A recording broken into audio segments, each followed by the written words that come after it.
Breaking news from Iran, where President Ebrahim Raisi and 7 other senior officials, including the foreign minister, have been killed in a helicopter crash. The tragic incident occurred in the mountainous northwest region of the country.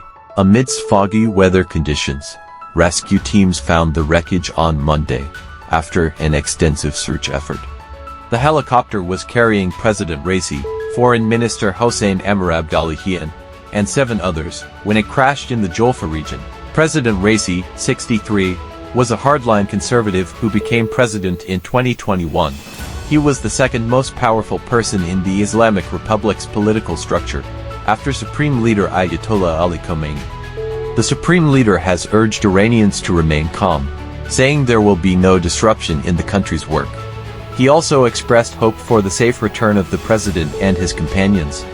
The search effort was massive, with over 60 rescue teams, search dogs, and drones deployed to the mountainous region. The Iranian Red Crescent chief described the situation as difficult and urged people to rely on state television for accurate information.